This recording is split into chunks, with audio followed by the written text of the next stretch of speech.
منظم ہوتا ہے, قانون کی بالادستی قائم ہوتی ہے, اور وہاں ایک مستحکم اچھا حکومت دو بنتی ہے. سوال ہے تو اس میرے سے پاس کافی آپ کے لیے. فائدہ ہے. ایک تو یہ جو آپ سمجھ رہے ہیں کہ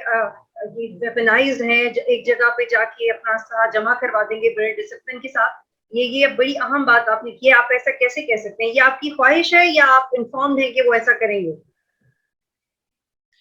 اصل میں پہلی بار ابھی جب طالبان نے وہاں ایک حکومت بنائی تھی, اگرچہ وہ ایک مستحکم حکومت نہیں تھی اور وہ حالت جنگ میں رہے مسلسل, لیکن جن جن علاقوں میں ان کی حکومت بنی تھی وہاں ایک مکمل امن کا نظام تھا, حتیٰ کہ لوگ اپنے گھروں پر پھر چوکیدار بھی نہیں رکھتے تھے, راتوں کو پہرا بھی نہیں دیتے تھے, اور بازار بھی پرامن ہو گئے. ہمارے پشاور سے یا پاکستان سے جو ڈرائیور آتے جاتے تھے, ان کی اگر گاڑی خراب ہوتی تھی تو بالکل بے فکر ہو کر سڑک کے کنارے رات گزارتے تھے. ٹھیک ہے, میرا آپ اور سے اس سوال یہ بار کہ چونکہ میں یہ آپ سے اس جاننا بار چاہ رہی میڈم میری بات سنیں, اس بار تو وہ زیادہ جہاندیدہ بھی ہو گئے ہیں, منظم بھی ہو گئے. انہوں نے باہر کی دنیا کو بھی دیکھا اور خود کہتے ہیں کہ اگر گزشتہ حکومت میں ہم سے کچھ غلطیاں ہو بھی گئی ہے تو ہمیں اب تجربہ ہوا ہے, ان غلطیوں کو ہم نہیں دہرائیں گے. تو اس وقت تو ہمیں پر امید رہنا چاہیے, دعا بھی اور ان کو مشورے بھی دینا چاہیے کہ وہ ایک اچھی حکومت قائم کرنے میں کامیاب ہو جائے. آپ نے کہا کہ اگر دوست کی حکومت آئے تو اس میں تو خوش ہونے والی بات ہے, لیکن اس دوستی میں تو دراڑیں بھی پڑتی رہی ہیں. ریسنٹلی جب امریکہ کی طرف سے دباؤ آیا کہ آپ مذاکرات کے ٹیبل پہ لے آئے ہیں, مزید بات چیت کریں, تو ہم نے یہ پیغام دیا کہ اتنے بھی تعلقات نہیں ہیں ہمارے جتنے ماضی میں رہے ہیں. تو دوستی میں دراڑیں بھی آئی ہیں, اور اللیجڈلی ایسی ویڈیوز بھی سرکولیٹ کر رہی ہیں جس میں یہ کہا جا رہا ہے افغان طالبان کی طرف سے کہ پاکستان ہمارا دوست نہیں ہے. اگر اس دوستی میں کوئی کمی بیشی آئی ہے تو اس کا خلاف پر کرنے کی کوشش کرے گا پاکستان؟ دیکھیے, ایک پاکستان کی حکومت ہے, ظاہر ہے پاکستان کی حکومت کی جو پالیسیاں ہیں وہ بدلتے رہتی ہے. ایک وقت تھا کہ پاکستان کی حکومت نے زبردست ساتھ دیا تھا افغان عوام کا روس کے مقابلے میں, لیکن پھر وہ وقت بھی آیا کہ پاکستان کی حکومت نے پرویز مشرف کی لیڈرشپ میں امریکہ کا ساتھ دیا, جنہوں نے ان پر بھی 52 طیاروں کا استعمال کیا اور بستیوں پر لوہے کی بارش برسائی ہے, آگ لگائی ہے, اور ان کی جنازوں پر اور ان کی شادیوں پر بمباری کرتے رہے, اور پاکستان کا ساتھ دیتا رہا ڈالر کے عوض اور کچھ عارضی مفادات کے عوض. تو پاکستان کی حکومت کی اس وقت یہی پالیسی تھی. میں پاکستان کے عوام کی بات کرتا ہوں کہ پاکستان کے 22 کروڑ عوام کی خواہش ہے کہ افغانستان میں ہماری ایک دوست حکومت ہو, اور ایسی حکومت ہو کہ وہ اسلامی بھی ہو, پرامن بھی ہو, اور افغانستان اور پاکستان یک جان دو قالب بن جائے, اور کابل اور اسلام آباد کے درمیان جتنے تعلقات بہتر ہو, جتنا زیادہ سے زیادہ انڈرسٹینڈنگ ہو, اتنا ہی عالمی اسلام کے لیے بھی اچھا ہے اور اس ریجن کے لیے بھی اچھا ہے. سراج الحق صاحب, آپ نے دیکھا ہے کہ گھنٹوں میں ایسی ایسی تبدیلیاں رونما ہو رہی ہیں اور ایسے ایسے بیانات آ رہے ہیں افغانستان کے اندر کہ آپ کوئی ایک کمپوز سوال نہیں اٹھا سکتے, بلکہ ایک بڑی بدلتی ہوئی صورتحال ہے جس میں سوال بھی بدلتا رہتا ہے. جیسے 2 دن پہلے تک یہ لگ رہا تھا سب کو کہ طالبان کا کنٹرول آ گیا ہے تو میڈیا بند ہو جائے گا اور شاید حالات بدترین ہو جائیں, لیکن 2 دن سے کابل پر امن ہے. باقی شہروں سے بھی یہ رپورٹس آ رہی ہیں کہ معاملات انڈر کنٹرول ہیں, خون ریزی خدا نخواستہ یا بلڈ شیڈ نظر نہیں آ رہا. بلکہ سب سے اہم بات تو یہ کہ وہاں کے سب سے بڑے میڈیا چینل پہ خواتین جرنلسٹ اپیئر ہو رہے ہیں, ٹی وی کے اوپر خواتین جرنلسٹ ہیں, روڈز کے اوپر وہ رپورٹنگ کر رہی ہیں. یہ بہت عام پیغام جاتا ہے طالبان کی طرف سے کہ اگر وہ خواتین کو ایک صحافت کا کام کرنے دے رہے ہیں اور ان کو تکلیف نہیں پہنچا رہے, بلکہ اسپتالوں میں جا کے بات کریں کہ آپ اپنے فرائض سر انجام دیتے رہیں, تو یہ کیا اس بات کی نشاندہی کہ انہوں نے مکمل طور پہ اپنی غلطیوں سے سیکھ لیا اور وہ ایک سیاسی رویہ اپنا چکے ہیں؟ یہ جہاں تک پاکستان کی حکومت کے تجزیے ہوتے ہیں وہ تو ہمیشہ غلط ہوتے ہیں, اور بار بار وزیر اعظم بھی کہا کرتے تھے کہ خانہ جنگی کا خطرہ ہے اور ہم نے اپنے بارڈرز بند کیے ہیں اور ہم بالکل ریڈ الرٹ ہے, خود بھی اور لوگوں کو بھی ڈراتے رہے. لیکن ان کا جو تجزیہ تھا وہ بالکل غلط نکلا، اور طالبان نے بالکل غیر جذباتی انداز میں ایک ایٹیچیوڈ اپنایا ہے، حتیٰ کہ جن گورنرز کو انہوں نے گرفتار بھی کیا تو اس کو ایک پروٹوکول دیا، اور اس پروٹوکول اور عزت کے ساتھ جہاں وہ جانا چاہتے تھے گاڑی بھی ساتھ دے گئے، ان کو رخصت کیا، جو ان کے ساتھ رہنا چاہتے تھے انہوں نے ان کو ساتھ رکھا، اور اپنے تمام مخالفین سے یہ درخواست کی ہے کہ آپ ملک کو بھی نہ چھوڑیں اور آپ خوف میں مبتلا نہ ہو، آپ کی صلاحیتوں کی ہمیں ضرورت ہے۔ اور ان کا یہ جو عزم ہے، جو انہوں نے ہمیں بار بار پیغامات بھیجے ہیں کہ ہم تمام لوگوں کو ساتھ لے کر چلانا چاہتے ہیں، تو یہ بہت خوشائن بات ہے۔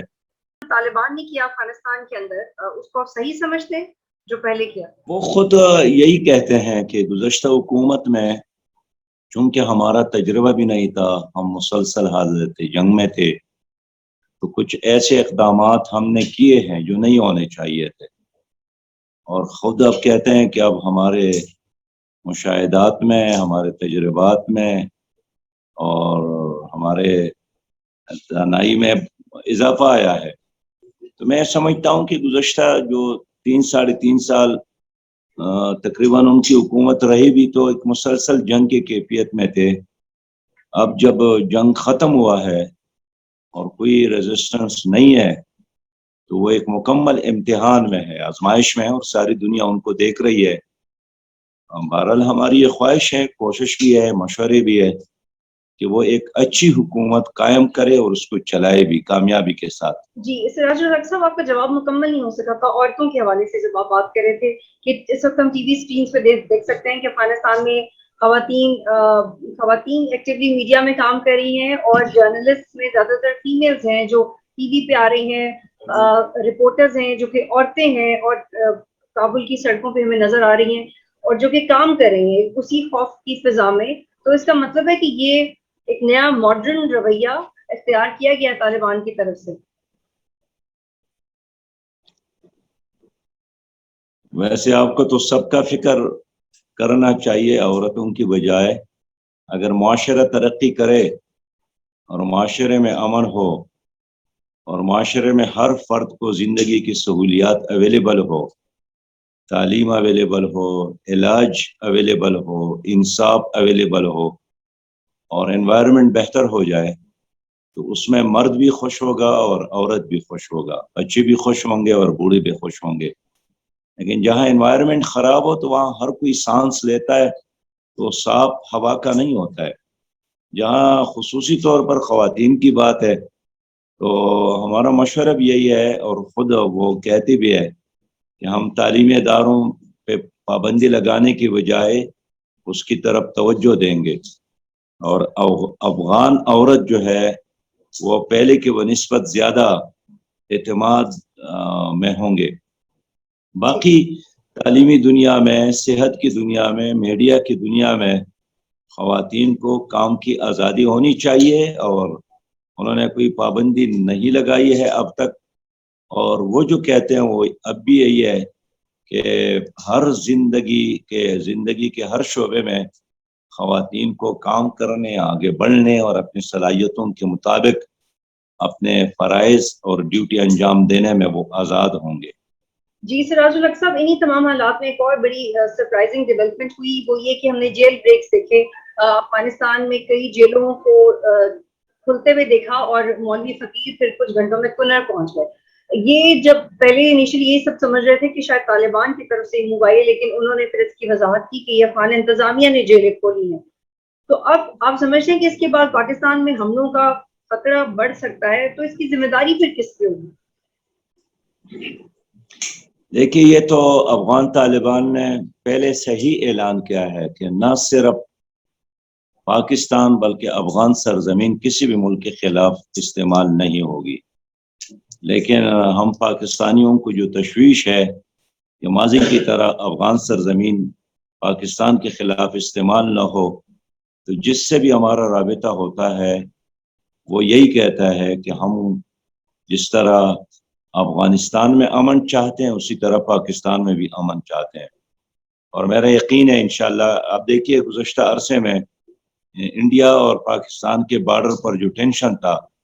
اس سے زیادہ ٹینشن پاکستان اور افغانستان کے بارڈر پہ رہا، اور حکومت پاکستان نے باڑ لگائی بہت ہنگامی بنیاد پر، اور اس پر ارب ہا روپیہ خرچ کیا۔ باڑ کے علاوہ وہاں جو سیکورٹی کے لوگ مسلسل صبح اور شام پہرا دیتے رہے، وہ ایک اور ٹینشن اور دباؤ پاکستان پر رہا۔ لیکن اس انتظامیہ سے قبل، یعنی اشرف غنی اور کرزئی صاحب کے انتظامیہ سے قبل جو طالبان کی حکومت تھی، اس میں ہمارا بالکل نرم بارڈر تھا، اس پہ کوئی چوکیداری کا نظام ہی نہیں تھا۔ اور اب کی بار اگر ان کی حکومت قائم ہو جاتی ہے، مستحکم ہو جاتی ہے، تو میرا خیال یہی ہے، بلکہ یقین یہی ہے